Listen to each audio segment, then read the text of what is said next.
Well, good evening, Facebook community. Alejandro Tornato here, coming directly from Beaufort, Georgia. And it's about 10 minutes to 7 p.m. Eastern Time. And so glad to be with you on this Wednesday evening for another session of our midweek session of the transformational mentoring with me. And tonight, I want to talk to you and I want to share with you a topic of fearlessness. And I want to share with you and provide you with a few ways to cultivate the trait, and a very important trait, of being a fearless kind of a person. Now, let me ask you that question before we start. I mean, do you consider yourself to be fearless? And I'm not talking about fearless from the standpoint of getting rid and eliminating all fear from your life. There's definitely a healthy fear, and that healthy fear keeps us from jumping off a roof of a 50-story high building, because we know what's going to happen if we do that. Gravity will very quickly take us down. Okay? That law always works. So that healthy fear of not leaning too much off the roof of a 50-story building will keep us safe. So that's a healthy fear. Or even crossing the railroad tracks when a train is close and fast approaching. So I'm not talking about removing 100% of the fear. I mean, some fear is necessary because it keeps us safe. I mean, it keeps us alive. But tonight I'm referring, when I'm talking about ways to cultivate fearlessness, I'm referring to a person whose life is driven by a constant state of fear, and every day is filled with not taking any decisions because of being fearful of the outcome, not doing anything that may present even a low level of risk because of what that may entail. Not starting something new. Perhaps you want to do something new, but just that level of the unknown prevents you because you're fearful. Not being open to the unknown, avoiding vulnerability at all costs, because in the mind of the person who lives in a constant state of fear, perhaps initiating any kind of relationship in their minds can be a source of hurt and pain. They don't know that, but they don't want to take the step. They don't want to take the risk. And so they don't do it.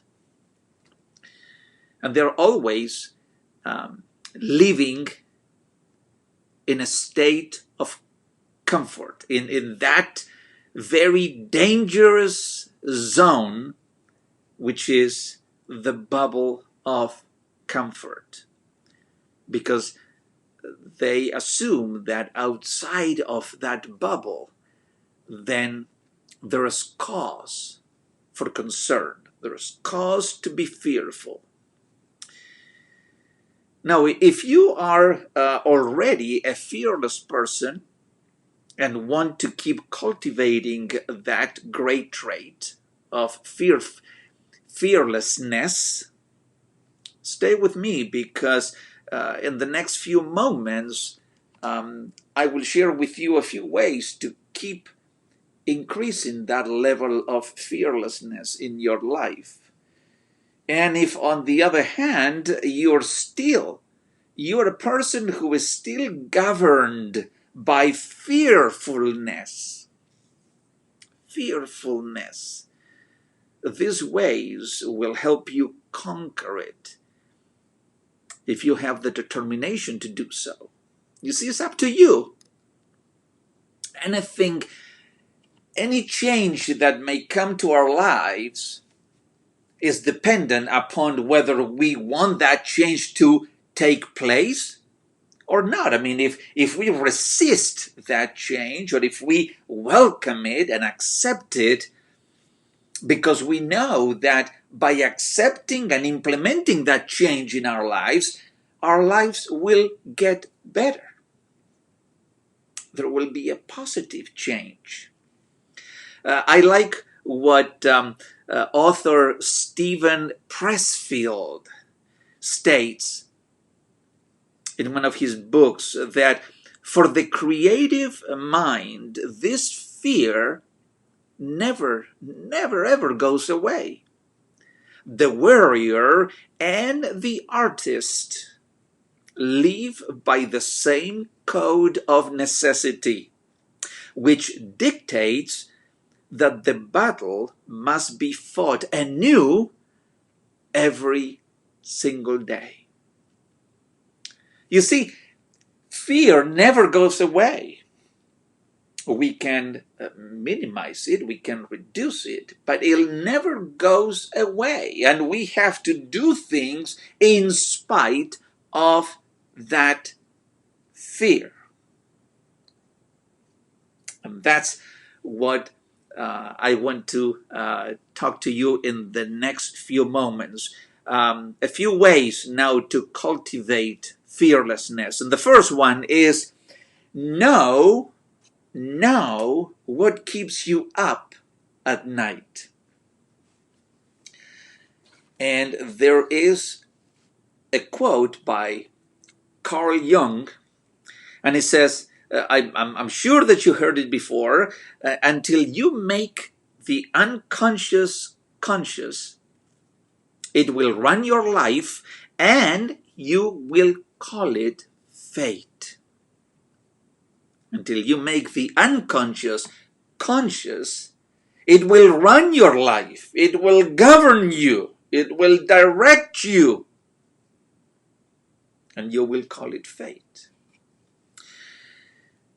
Now, think about this picture for a moment. Go out into the woods with a bow and arrow. Pick a target. Blindfold yourself and shoot. Did you hit the mark? Of course not. You cannot hit a target that you cannot see, that you cannot clearly see. And in the same way, if you want to overcome your fears, you need to know them. You need to know what those fears are. You have to be conscious of those fears if you want to do something about it. The first step on this journey into fearlessness is to look inside yourself and ask, what keeps you up at night? Now, way number 2 is face your fear head on. Don't beat around the bush with fears. Just face them head on. It says, let difficulties know that you too are difficult. And once difficulties know that you are difficult, they'll have a way to vanish. Because they don't want to put up, with someone who is strong and wants to take them head on. You see, knowing your enemy is step one. But many people who know what their fears are go to great lengths to avoid them. Do not avoid your fears. Avoidance has never been a positive strategy to deal with any kind of fear. Avoidance of fears is not the solution to conquer your fears. It is knowing what those fears are and face them head on. Number 3, get clear, very clear, I would add, on your why. As we talked so much about your why. It says if you have a very clear vision of where you want to go, then the rest of it is so much more easier. Is so much easier. Imagine, for instance, imagine that you hate public speaking,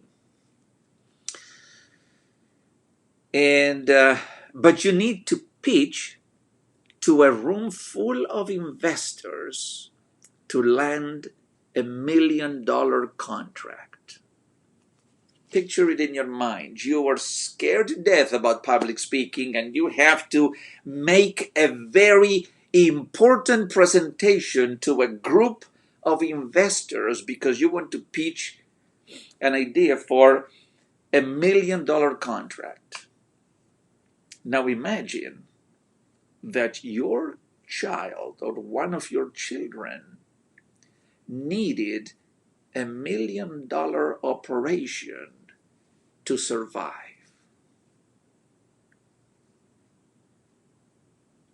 Now, would you give the best presentation of your life knowing that fact? You bet you will. You will gather strength from where there was no strength to begin with, because there is a strong why you would do that. Even if you're scared to death to be in front of a room talking to people. And if you knew that your son or daughter would need that $1 million, to have an operation to survive, then you would do it. And the fear of public speaking will very quickly leave and vanish. So get clear on your why. Next one, spend time with fearless people. I love that one because this is the power of association. The power of association. And let me remind you of what Jim Rohn said. You are the average of the 5 people that you spend most time with. If you still need help becoming a little more fearless in your life, don't hang out with people who are fearful of everything. No, hang out and spend time with people who really, in spite of their fears, they go ahead and they do whatever they need to do. And that that's contagion. I mean, you are with those kinds of people, and their actions will get to you, and you'll start imitating those actions. If you want to overcome the fear of flying, spend time on planes. That's the way. If you want to overcome the fear of heights, go it slowly, but go and put yourself in a situation that you will be challenged. And sooner or later, um, I I remember talking about heights. I remember maybe a couple of years ago, or I think it was a couple of years ago, when I attended a seminar given by Paul Martinelli and Roddy Galbraith that's called Turning Point, and it's a 3 day wonderful experience. And the second day there is a ropes course that we all go, and in that, I mean, there are a few things, I mean, that you have to go and do things, and some of those obstacles are pretty high, and if you want to challenge yourself and you want to go into those, and I did that because um, it's not that I feared heights, but there was a fear in me of heights. And so I said, I want to challenge myself, and I want to go and prove myself that I can conquer that fear. And believe me, I mean, as there was one obstacle that I started climbing, and and I was looking down, and the floor was not very near, and I was pretty higher up. And I tell you, my heart was really pumping hard, and some of the other people that were with me, they could see the expression in my face, and they were encouraging me, and they were saying, I mean, there's nothing to fear. I mean, you can do it. You're strong, and you can do it, and you will conquer it. And so I did. And I felt really good at the end because I pushed myself, and I knew what the fear was. You see, I mean, I faced the fear head on. It's not just going around the bush, not head on. And that's what we need to do, and we need to be with people who are fearless if we want to be fearless ourselves.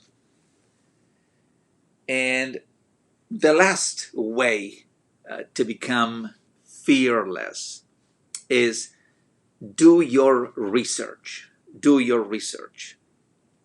Ignorance is always afraid of change. Ignorance is always afraid of change. We fear what we don't understand. We fail to apply for a new job, put up our hand, speak in public, tried different foods maybe, or visit exotic places, because the unknowns might lead to danger. Knowledge is the antidote to fear. Knowledge is the antidote to fear. And so, do you want to be better? Do you want to conquer fearfulness and becoming more fearlessness or fearless. Applied, put into practice these 5 ways. Let me repeat them to you. Number 1 is know what keeps you up at night. Number 2, face the fears head on. Number 3, get very clear on your why. Number 4, spend time with fearless people. The law of association. Associate with the right kind of people. And number 5, do your research. Do your research. Ignorance is always afraid of change. We fear what we do not understand, so we better know it. And so we can understand it better. So I hope that this session tonight has been of value to you. Please, I want to, if this session has been of an impact to you, I mean, if you're getting value out of this, please comment below. Let me know. I want to have a conversation with you. I don't want, I don't want to be the only one talking. I know that I am the only one here in front of the camera, but let's have a conversation. At least let me know if these sessions are being a positive impact in your life. I mean, if you are really getting value, getting juice out of them, that is my purpose. I mean, that's what I desire to do, is the desire to help other people in every area, so we can all become the best versions of ourselves. Thank you very much. Have a great rest of the evening. And I'll see you this coming Sunday for another session of the quote of the week. And remember, live every moment. Be resilient.